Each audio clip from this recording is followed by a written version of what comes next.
a few more modalities from your book I'll mention. Chaga mushroom, burdock, turmeric, What was the second one? burdock. Burdock.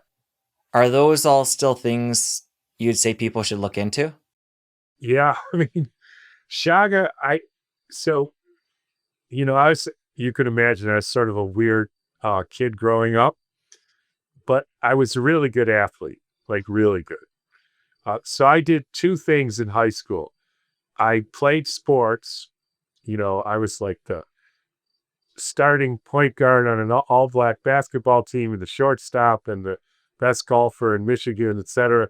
And I read Russian novels, which is an unusual combination, I hear. And one of them was a guy named Solzhenitsyn called Cancer Ward. And he talks about how he had this black growth that was going to kill him. And they put him in this cancer ward, and it was all people dying of cancer. And he said, I'm out of here. So he's escaped and went to the woods in Siberia. And this Siberian women gave him this tea made from this black mushroom and cured him. And actually then later came to the United States. And I knew a good friend of his. And I remember reading that and thinking, that's interesting, because I wonder what it was. It was obviously Chaga mushroom. So then I looked into it, and the first that black growth was probably a melanoma. I mean, I'm sure it was. So I had the first person was a woman I knew who came to me, had melanoma in her skin, and then it went to her brain. And at that time, they didn't have any treatment for it. And I said, well, drink this Chaga mushroom. And by that time, I knew enough to have people make the tea and also take it in an alcoholic extract, because the tea is water soluble and the alcohol is fat soluble. So they sort of work together. He didn't say that, but that's, I think, the science of it. And her brain lesion went away. And since then, I've given it to every person who came to me with melanoma. And as far as I know, nobody died from melanoma. Now, if you think about it, a Chaga mushroom is a black growth growing only on birch trees, which is weird, right? But they've actually done studies. They've isolated the chemical in a birch tree called botulinum. Betula alba is the name for birch tree. So a botulinum is a chemical in a birch tree, and it has strong anti-melanoma properties. So you got this black growth growing on birch trees, sucking the juices from the birch tree and turning it into a melanoma, as if to say, I know how to get rid of the melanoma. So we actually carry that on our site. We had these guys in the Canadian wilderness who went up with horsebacks and chop it off the tree. And then we have a tincture with it. And everybody, certainly with melanoma, but even I might give it to anybody with cancer. It's not the same with other cancer. It's sort of specific for melanoma. I would absolutely take melanoma for that.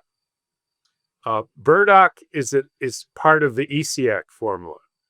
ESEAC was a Native American healing for cancer treatment, and it was burdock and slippery elm. I don't remember the other ones. Red clover, and burdock is the blood cleanser. So it's clean the poisons out of your blood. So, I use these. Still, I have burdock powder that I either make or get from our site, because we ended up making these things so people could have access to it on our Dr. Cowan's garden and Dr. Tom Cowan. And so I put burdock root in my soup. Third one is turmeric. Turmeric stimulates the bile flow. So that's like a oral coffee enema. That's what caffeine does. It stimulates bile, which is how you get rid of poisons. And people who do eat turmeric, a lot of it, like the native Indian people eat like 2 tablespoons a day. That's a lot. So I put turmeric in my eggs and soup every morning, powdered turmeric. I mix it with ghee. That's how they did it traditionally. They heated the ghee and then they put the powdered turmeric and then they saute whatever they're going to saute in there. And I've been doing that for years. All right, Tom, we're going to end on this. When we were talking about the Quinton earlier, you talked about this new upgrade. We're going to link it up in the show notes. But it's been a few years since you wrote your cancer book. Any other upgrades since then, or new modalities you'd include if you're writing the book today? I mean, I would just put a lot more about fasting in there. Because I've always had a kind of aversion to it, probably because I don't like doing it, which people could figure out a lot about me about that. But so that's certainly one. And just the whole general scheme of things. I know more about biology and medicine than I did 6 years ago, and hopefully I'll know more in 6 years. God willing, I'm still around. So I would probably say a lot of things I said today are probably on the right track, but not quite right. And that's okay with me. Any specific supplements, foods people should look at? For just general? No, for cancer, either prevention or treatment. I mean, like either Quinton or the C plasma. That's number one. It sounds like you've lost some love for mistletoe, so I'm just wondering any big changes over the years. No, but you shouldn't do mistletoe unless you're treating it. Yeah. So, and you'd have to go to a doctor, and yeah, that's a problem. I mean, of those things, I think everybody should eat turmeric every day. I mean, I do. Burdock is easy. I have powdered burdock. You don't want to grow burdock because it's a pain in the ass. It grows up, sticks to your trousers and everything. Those things are easy, and everybody should pay attention to the meaning and purpose in their life, movement, and the water, and connecting to the earth and the sun.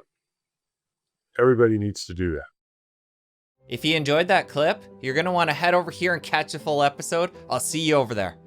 I don't know the amount of money spent on researching this oncogene theory, and they got nothing. Nixon announced the war on cancer. We're going to spend whatever it takes, and in 10 years, cancer will not